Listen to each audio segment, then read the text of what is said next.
So hi everyone, thanks again for tuning in. My name is Ben, I'm the community lead at Ethfinex.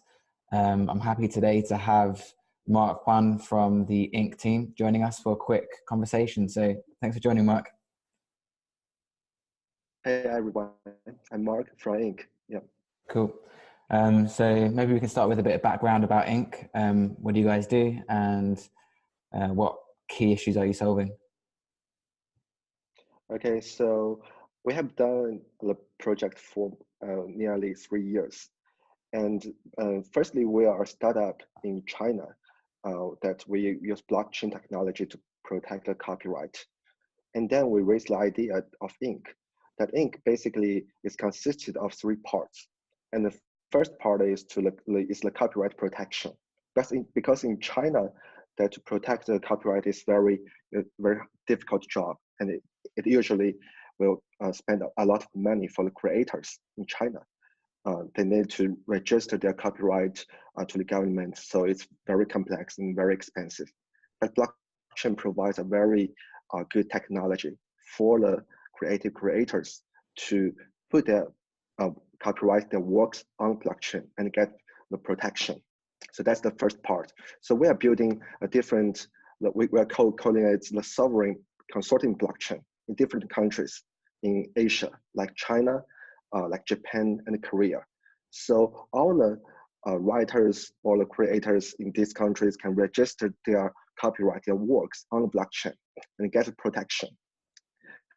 And we have done this job for nearly 2 years, and there are more than 3 million works have been already registered on our blockchain network. And the second part is and this time we're building, we are coding the cultural asset exchange. So no matter you are a singer, you're a writer, you're a painter, and you want to raise money and start your own business, or you have an idea and you have an idea of a new work, you can raise money through you can launch your own token of your work through our platform. Yeah, so it's like basically it's like a STO exchange for the creators. Yeah, and we call it as an incubator, but it's not incubator, but incubator. I like what you did there. Yeah. It's a nice name. Yeah. It's an interesting idea, actually. I think there's always been that issue of how does somebody easily claim what is their idea, their intellectual property. Being able to just easily submit that to a blockchain where it's fully transparent, anybody in the world can see, and it's immutable, makes a lot of sense. Yeah, sure. In your jurisdictions, would there need to be some sort of stamp of approval from any authority or regulatory body, or could it just be a case of people just submit it to the blockchain and that's that? The process is very, very easy to be used. Yeah, and why we call it as a sovereign consortium blockchain, because that you want to claim your copyright, then you need to be agreed by the local government. Cool, yeah. So in our consortium blockchain, we have different nodes, and those nodes include the government, the universities, and the user-generated platform, and other participated in this industry. So all the data can be trusted. Yeah. Yeah. Cool. So maybe you can talk a little bit about the team behind INK. How many of you are there, and sort of what backgrounds do you come from? Okay, so our team has more than almost 100 members right now, and most of them are in China.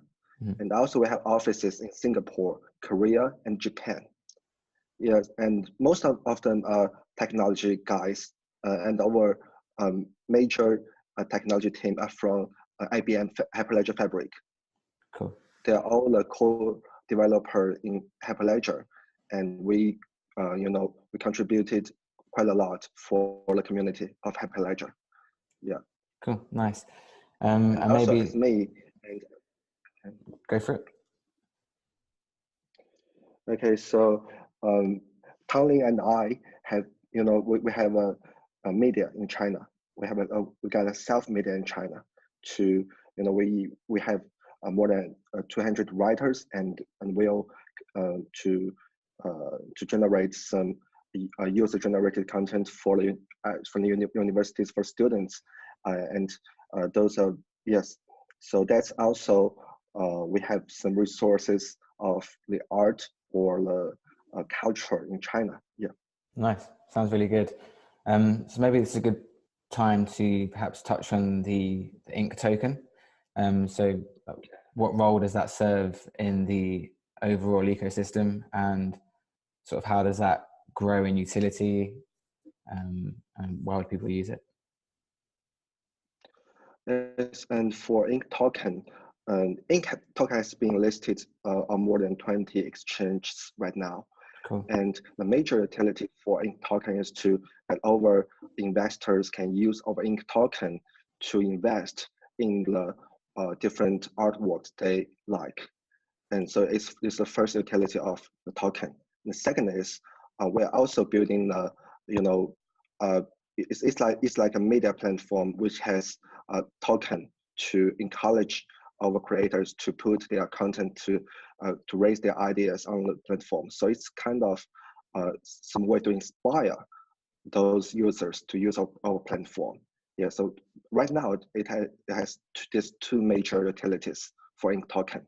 Mm-hmm. And now Ink also has more than 50,000 token holders right now. Nice, cool. Do you envisage any other use cases in the future? Yes, we our cultural asset exchange has been launched last year, so it has been run very smoothly for more than half a year, and we have successfully completed more than 5 STO for our users, for investors, and all these projects include computer games and includes the movies and singers. Yes, and we'll provide more different projects and investment opportunities for our communities. Yeah, so that's our plan next. Nice. And also our media platform is on the way of developing. Yeah. Cool. Sounds good. So you mentioned before that you have, I don't know whether you said a partnership or you have some content creators you're working with already to ensure that there's content going through the platform. Do you have any partnerships lined up or anything to get excited about there? Yes, we got some partnerships, mainly in China, like cool. Yeah. like Tencent, like Himalaya. Himalaya is the largest audio platform in China, and all their audio work have been protected by the Ink chain. Yeah. Yeah. And also our first user of our exchange is called Wan, which is one of the most famous writer in China. Yeah. Nice. So there are more and more, famous people like the famous writers, famous singers are using INKubator to launch their originated work. Yeah. Cool. Perhaps another question, going back to the tech a little bit. So, what made you guys choose the Ethereum blockchain to launch this on top of? And do you have any plans in the future to move away from that, or? Actually, we are not only using the Ethereum blockchain, we're also using the quantum.